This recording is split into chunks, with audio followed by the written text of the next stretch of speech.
At first, it was the construction workers beside our house. Then it was the mailman. The next day, the cashier at the grocery store. Soon, it became complete strangers walking down the street. It turned into police, waiters at restaurants, my doctor, my teachers, my camp counselors, my friends, and eventually, my entire family. From the time I learned to talk, these are the people that my mentally ill father brainwashed me to believe were trying to hurt me. Before I was old enough to start kindergarten, I became petrified of everyone and everything. Yet, inside the house is where I felt most afraid. My father abused my mom and me for years. He would throw plates, he would spit, and he would scream day and night. Starting in preschool, at the end of every day as my bus drove towards my house, I would feel a suffocating sense of fear. Like when you're watching a horror movie, and the protagonist hears a noise so they start walking towards it. You know something bad is coming. So your whole body tenses up.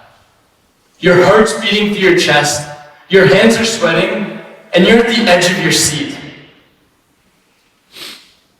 Growing up, this is how I felt. All the time. As I turned 4, the abuse got worse.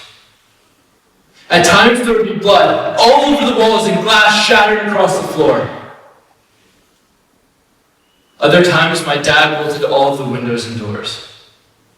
No one would be allowed in or out for days on end. Now, I was living in the horror movie, but unable to turn it off. This was my normal. I loved being at school because it meant being away from the abuse. But being in a calm place and then returning to the crushing environment at home was too difficult. I couldn't handle the anxiety of knowing what was waiting for me behind that brown front door. So when I was at school, my mind began replaying the abuse in my head, so that it wouldn't be as jarring when I returned home. Over time, this helped me walk through that door. But it also made me live in the abuse constantly.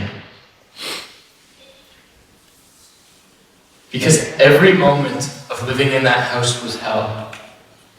My mind began to detach from reality. I began to see my life as though it was someone else's. Like I was watching a movie. The more I detached, the safer I felt. But as the abuse got worse, my mind had to work harder to detach from it. At 5 years old, I began to hallucinate. Petrified, I would hide under my desk with blankets wrapped around my face and body. Although I could barely breathe, I didn't care because this is one of the only times I felt any sense of safety. My mind created hallucinations that were scarier than my real life to make the actual abuse seem less scary. Life was easier when my mind created a fake reality for me. But with each fight, And each time my father was taken to jail, or passed out because of drugs, or each time that I was told some stranger was trying to hurt me, it felt as though weights were being added onto my back, and I had to carry more and more.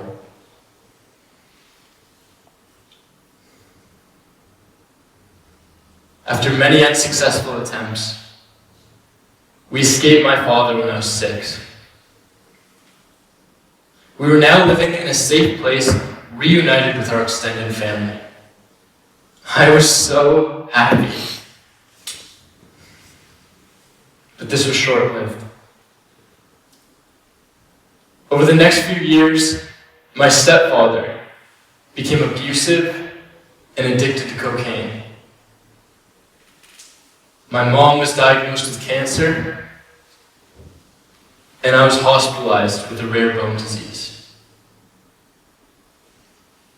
I felt like chaos is all there was to life. Trying to find any way to survive, my brain slipped further and further into survival mode. At 14, the chaos ended. My family was healthy, and we were living in a calm place.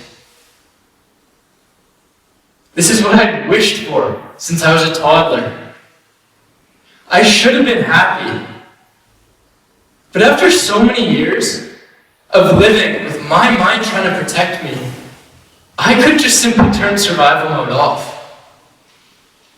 I couldn't live without the adrenaline-inducing anxiety that I had become so used to. So my mind started attaching the stress to everyday things, like getting out of bed and going to school. I began to wish that I was back into chaos, because I didn't know how to live any other way. I felt so stupid. I was angry. Angry at myself, angry at my circumstances. I thought it wasn't fair. I found myself being hit with a tidal wave of paranoid, depressive, and suicidal thoughts every day. I continued to hallucinate. I became unable to attend school as I engaged in self-harm, making several emergency trips to the hospital. There, I was diagnosed with schizoaffective disorder, a combination of bipolar disorder and schizophrenia. In that moment, I felt like I'd been given a lifetime prison sentence and a mind that I wanted to do anything to escape from. As I sat in the hospital in the 10th grade, I felt I had no control over my life. I thought I would never succeed because of my past. It was my excuse for everything. It was my safety net. It was my identity. And I was afraid to let it go. But I was at a crossroads. Either I'd continue on this self-destructive path and at best end up in and out of the hospital for the rest of my life, or I would face my issues head on and take control. For so long, I kept running from my problems. But how can you run when you're trying to hide from your own mind? When I realized that I'm the only thing standing in my way, I chose to stop running. I set out to do everything I could to take back control. First, I knew that I couldn't go to school because my mind continued to replay the abuse in my head all day while I was there. I needed this to stop. I decided to use the exact same survival strategy that my mind had used automatically when I was little. the thing that got me into this mess. But this time I'd use it consciously. What I began to do was imagine myself at school as if the abuse was replaying itself in my head. I did this over and over, continually putting myself in the situation so that by the time it actually did happen, it wasn't as shocking. It became predictable. With each day that I was able to go to school and stay there, I became stronger. And soon, the feelings of strength and control overtook the feelings of fear.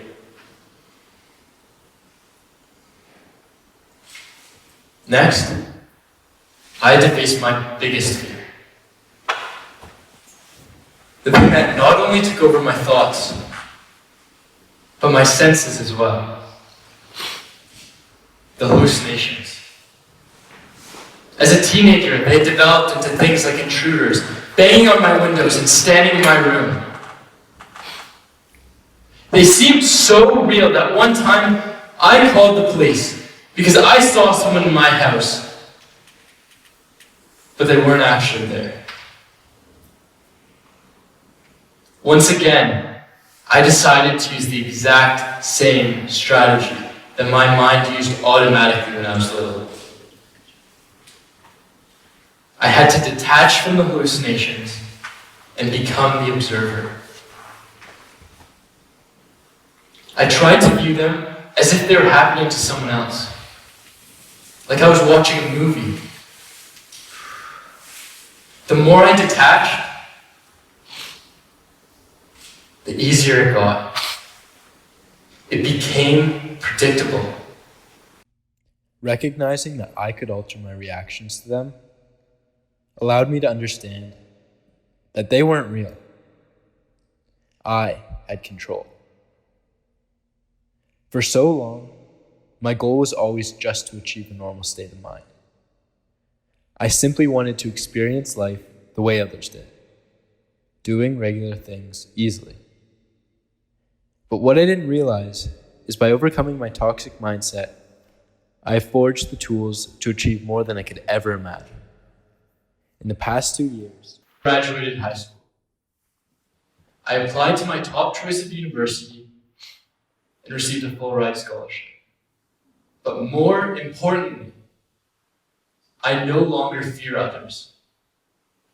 I take every opportunity that I can to make meaningful relationships. And I truly believe that my strongest asset is my mental stability. Growing up in chaos is the greatest gift that I've ever received.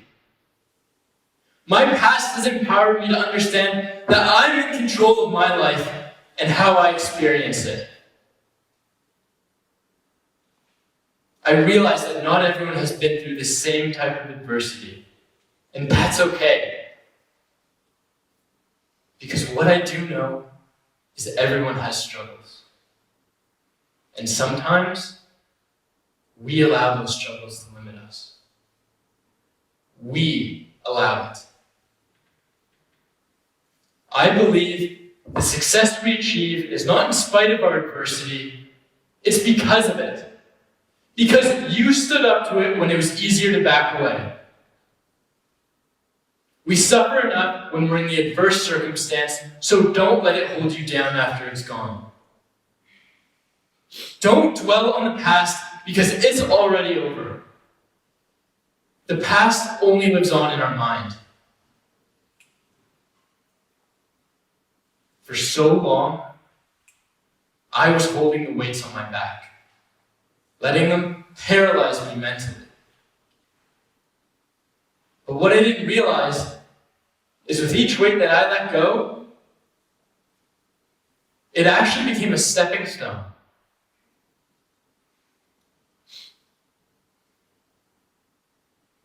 Each stone has taught me a lesson which guides my path today. once I realized that it's okay to fail, but it's never okay to not try, I was able to get out of my own way. I love my father. I'm thankful for him and all of my adversity, because now it's my advantage that I get to carry with me every day.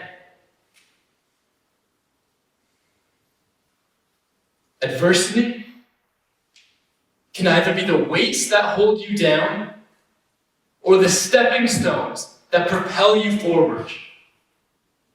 You make the choice. Thank you.